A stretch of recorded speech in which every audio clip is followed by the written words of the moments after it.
Le PSG joue sa première place du groupe de Ligue des Champions, les retrouvailles entre Lionel Messi et Cristiano Ronaldo, le tirage au sort de la France pour les qualifications à la Coupe du Monde 2022 ou encore l'annonce tonitruante de Mino Raiola sur l'avenir de Paul Pogba. On parle de tout ça dans le JT Made in Foot du jour.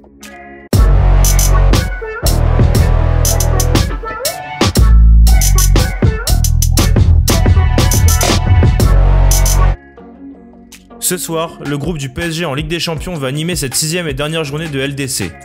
En effet, une très belle lutte à 3 entre le Paris Saint-Germain, Manchester United et le RB Leipzig est programmée, puisque les trois équipes disposent de 9 points à l'heure actuelle. Si l'on se penche sur les confrontations particulières entre les différentes équipes, le Paris Saint-Germain dispose de l'avantage sur Manchester United et sur le RB Leipzig. Manchester United, qui a remporté le match aller 5-0 face aux Allemands, se déplace du côté de Leipzig pour aller arracher sa qualification. Pour le PSG, qui est en ballottage très favorable pour la qualification, une victoire face au Turc d'Istanbul Başakşehir assurerait la première place du groupe. De même pour un match nul si les Anglais et les Allemands s'accrochent également. En cas de contre-performance parisienne cumulée à un succès de Manchester United ou du RB Leipzig, le PSG se retrouvera à la deuxième position. Enfin, le scénario catastrophe serait une défaite contre Istanbul Başakşehir pour Paris, ainsi qu'un match nul entre Manchester United et le RB Leipzig. Là, le PSG serait complètement éliminé de la Ligue des Champions et serait renversé en Ligue Europa. Pour cette rencontre, Thomas Tuchel peut compter sur une équipe quasi au complet, puisque seulement 3 absents sont à dénombrer. Juan Bernat absent de longue date, mais aussi Pablo Sarabia et Mauro Icardi, trop juste pour cette rencontre. L'Allemand devrait donc aligner un 4-3-3 avec un milieu de terrain composé de Danilo, Marco Verratti et Leandro Paredes. En attaque, Angel Di Maria devrait être sur le banc et regarder la prestation du trio Neymar, Moiskin et Kylian Mbappé, pressenti pour être titulaire. Autre bonne nouvelle pour Paris, la tendance est à l'apaisement entre Leonardo et Thomas Tuchel. Après des tensions palpables lors du dernier mercato, les deux hommes se sont étonnamment rapprochés durant la période bien délicate du PSG ces dernières semaines. Le gros coup réalisé à Manchester United et la victoire pleine de maîtrise à Montpellier ont conforté le regain d'unité entre les deux hommes. Avec le staff médical aussi, Thomas Tuchel s'entend mieux, de quoi permettre au PSG de préparer au mieux les futures échéances de 2021.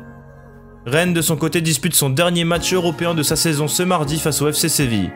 À domicile, les Bretons vont essayer de faire bonne impression, tandis que les Andalous sont d'ores et déjà qualifiés pour la phase finale de la compétition.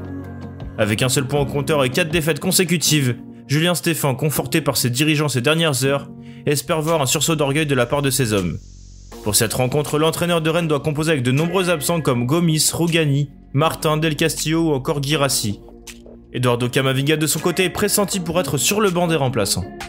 Côté andalou, on devrait faire légèrement tourner pour reposer Lucas Ocampos, Ivan Rakitic ou encore Luc de Jong. Si la première place n'est pas accessible, les Sévillans comptent bien terminer sur une bonne note cette phase de poule de Ligue des Champions.